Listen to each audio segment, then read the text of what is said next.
കേരളത്തിലെ പ്രമുഖ ബാങ്കിൽ നിന്ന് സൈബർ തട്ടിപ്പിലൂടെ 27 കോടി രൂപ തട്ടിയെടുത്ത പ്രതിയെ അസമിലെത്തി പിടികൂടി കേരള പോലീസ്.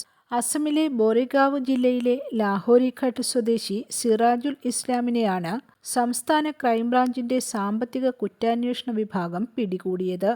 തട്ടിപ്പിലെ പങ്കാളിയും ഇയാളുടെ ഇളയ സഹോദരനുമായ ഷെരീഫുൽ ഇസ്ലാം ഒളിവിലാണ്. കോഴിഫാമും ഭൂമിയുമടക്കമുള്ള സ്വത്തുവകകളും വലിയ വീടുമൊക്കെയായി ആഡംബര ജീവിതമായിരുന്നു ഇവരുടേത്. കേരളത്തിലെത്തിച്ച പ്രതിയെ എറണാകുളം CJM കോടതിയിൽ ഹാജരാക്കി റിമാൻഡ് ചെയ്തു. അതിവിദഗ്ധമായാണ് സിറാജുൽ ഇസ്ലാം തട്ടിപ്പ് ആസൂത്രണം ചെയ്ത് നടപ്പാക്കിയത്. ആവശ്യക്കാർക്ക് ആധാറും പാൻ കാർഡും എടുത്തുകൊടുക്കുന്ന ഏജൻസി നടത്തുകയായിരുന്നു ഇയാൾ. അങ്ങനെ ലഭിക്കുന്ന പാൻ കാർഡുകളിൽ മെച്ചപ്പെട്ട സിബിൽ സ്കോർ ഉള്ളവ കണ്ടെത്തി അതിൽ സ്വന്തം ചിത്രം ചേർത്ത് ഡിജിറ്റൽ KYC പൂർത്തിയാക്കും. അതിനായി ആധാറിലും സ്വന്തം ചിത്രം പതിക്കും.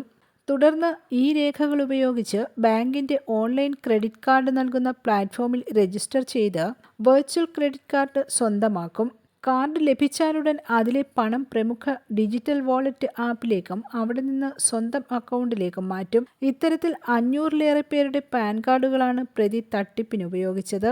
2023 തട്ടിപ്പ് നടന്നതെന്ന് പ്രതിയെ പിടികൂടിയ പോലീസ് സംഘം വ്യക്തമാക്കി. അപേക്ഷിക്കാതെ തന്നെ തന്റെ പേരിൽ ക്രെഡിറ്റ് കാർഡ് വീട്ടിലെത്തിയതോടെ ഒരാൾ ബാങ്കിനെ സമീപിച്ചതോടെയാണ് തട്ടിപ്പ് പുറത്തായത്.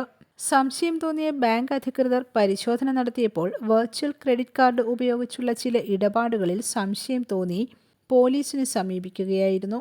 എറണാകുളം സെൻട്രൽ പോലീസാണ് ആദ്യം കേസ് രജിസ്റ്റർ ചെയ്തത്. പിന്നീട് സംസ്ഥാന ക്രൈംബ്രാഞ്ചിന് അന്വേഷണം കൈമാറി. 27 കോടി രൂപ തട്ടിയെടുത്തതിൽ 4 കോടി രൂപയോളം ഡിജിറ്റൽ വാലറ്റ് ആപ്പിൽ നിന്ന് സിറാജുലിന്റെ അക്കൗണ്ട് വഴിയാണ് പോയതെന്ന് അന്വേഷണ സംഘത്തിന് മനസ്സിലായി. അങ്ങനെ അസം പോലീസുമായി ബന്ധപ്പെട്ട് നടത്തിയ തുടരന്വേഷണത്തിലാണ് സിറാജുലിലേക്ക് എത്തിയത്. സമാനമായ തട്ടിപ്പ് കേസുകളിൽ ഇയാൾ പ്രതിയാണെന്ന് മനസ്സിലായി. ഇതോടെ ക്രൈംബ്രാഞ്ച് CI രാജ്കുമാർ V, SIമാരായ മനോജ്, ജിജോമോൻ, CPO ജോമോൻ എന്നിവരടങ്ങുന്ന സംഘം അസമിലെത്തി. ലാഹോരിഘട്ട് പോലീസിന്റെ സഹായത്തോടെ സിറാജുലിനെ കുറിച്ച് വിശദമായി അന്വേഷിച്ച സംഘം 17 ദിവസം നീണ്ട തിരച്ചിലിനൊടുവിൽ ഇയാളുടെ വീട്ടിലെത്തി അറസ്റ്റ് ചെയ്യുകയായിരുന്നു. News desk axis news.